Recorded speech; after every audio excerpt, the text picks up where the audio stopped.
होता है कि managing the things effectively and efficiently, आपका जो भी समस्या है, जो भी प्रॉब्लम्स है, जो भी चीजें हैं, उसको बहुत तरीके से इफेक्टिवली, कारगर तरीके से उसको संपादित करने की प्रक्रिया को हम मैनेजमेंट सिस्टम कहते हैं, जो कि हमारे और आपके बीच के जो रिलेशन है उसको एक योजना कड़ी बना करके देती है। What is leadership? लीडर्स क्या होते हैं? Who is leaders? Who is leaders?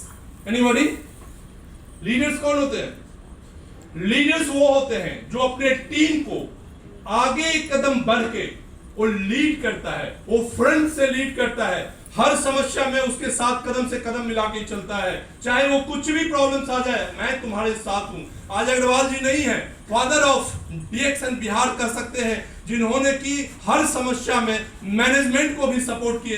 अभी रफीक जी कह रहे थे कि हम कहते थे 1000, वो कहते थे 3000। ऐसी स्थिति में वो हमेशा खड़ा रहे, जब अप्स एंड डाउन आया उस पीरियड में भी एक पिलर की तरह बिहार के बीच में खड़े रहे और डीएक्सन को एक सही मार्गदर्शन इंडिया के अंदर में दिया, जिसके कारण आज डीएक्सन एक अच्छी मुकाम पे है।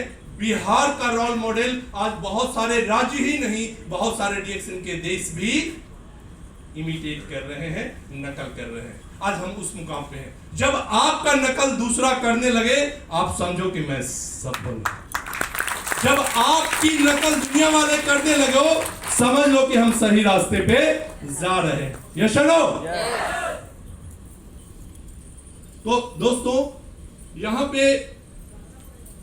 यहां पे जो है ये role of management in direct selling and organization अभी हम डिस्कस किए हैं कि role of leaders in direct selling organization की रिस्पांसिबिलिटी ऑफ द मैनेजमेंट।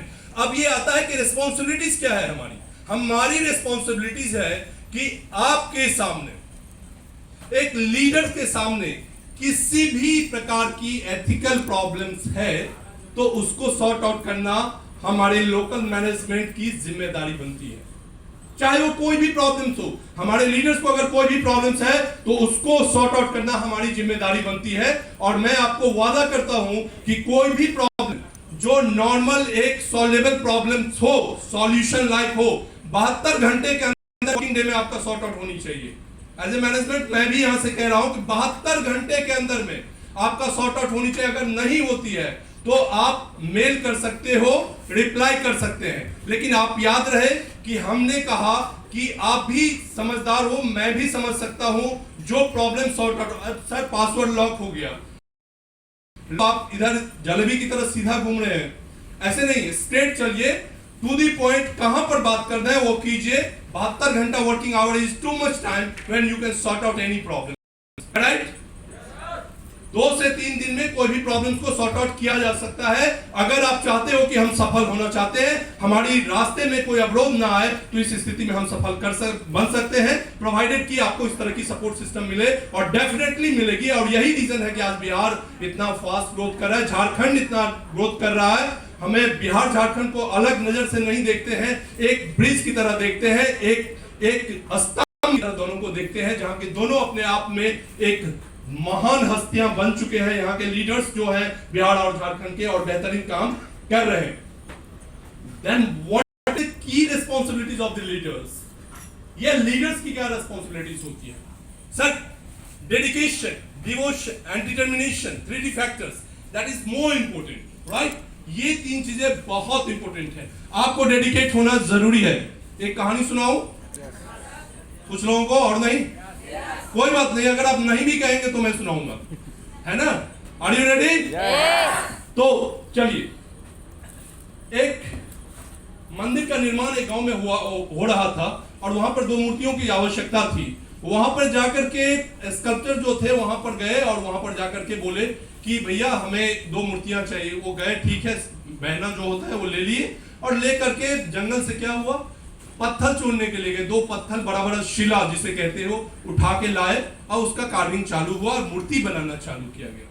जैसे ही पहला छेदी लगा पत्थर के ऊपर में, कहा कि ओह, मुझे मत मारो, मुझे मत मारो, मुझे दर्द हो रही है।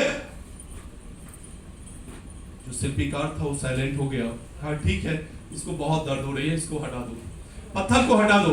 दूसरा पत्थर लाया गया, और वहां पे आपको उसको छेनी से फिर मूर्ति बनाने का काम शुरू हुआ। उसको भी दर्द हो रहा था। क्या उसको दर्द नहीं होगा क्या? उसको भी दर्द हो रहा था, लेकिन वो कहा कि कोई बात नहीं, सह लेते हैं पेन। एक बार की तो बात है, एक बार बन जाएगा तो काम बन जाएगी। गौर से सुनिएगा। उसके बाद वो मूर्ति बन गया। फिर दूसरा पत्थर वो मार कर जंगल में गया और दूसरा मूर्ति के लिए दूसरा पत्थर वो शिल्पकार फिर खोज के लाया। और क्या किया, तो जो पहला पत्थर था उसको साइड में रख दिया कि वो जो रो रहा था पत्थर। दूसरा पत्थर लाया, उसको मूर्ति बनाया गया, उसको कार्विंग करके दोनों मूर्ति तैयार हो गई। जो मंदिर के निर्माता थे वो आकर के निर्माण करने लगे। निर्माण करने के बाद वो पत्थर मूर्ति ले लिए, मूर्ति लेकर के गए। रास्ते में जा रहे थे तो उनको अचानक याद आया कि एक पत्थर और मुझे चाहिए। क्या चाहिए? एक पत्थर मुझे और चाहिए। क्यों चाहिए? क्योंकि मंदिर का जहां पर भी निर्माण होता है तो नारियल वगैरह भी चढ़ाया जाता है।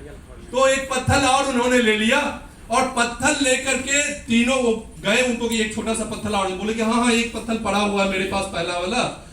उनको काफी दर्द होता था, ले जाइए उठा के, हम फ्री में देते हैं, 2 पर 1 फ्री। वो लेके चल दिए। मंदिर में निर्माण हुआ, पूजा अर्चना, दोनों मूर्ति की स्थापना हो गई और फूल अक्षत माला चढ़ना चालू हो गया। वो सारे जो लोग आते थे पूरा उस पर फूल अक्षत माला चढ़ाते थे।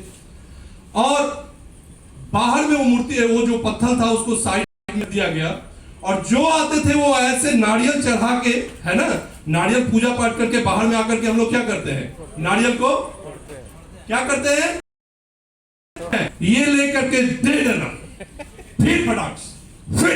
तो उन्होंने क्या कहा, उफ दर्द हो रही है। शाम हुई, तीनों दोस्त पत्थर, दोनों मूर्ति और ये बाहर वाले पत्थर बात करके आपस में कि यार जो लोग आते हैं तुम्हें पूजा अर्चना और जल चढ़ाते हैं और मेरे ऊपर, मेरे सर के ऊपर जो आता है वो फोड़ देता है। और तो नहीं समझे, जिंदगी में अगर एक बार कष्ट सह लोगे तो जिंदगी भर आराम करोगे। जैसे अभी जा रहे हैं इंटरनेशनल टूर पे, है ना, एक बार अगर तुम सह लिया होता तो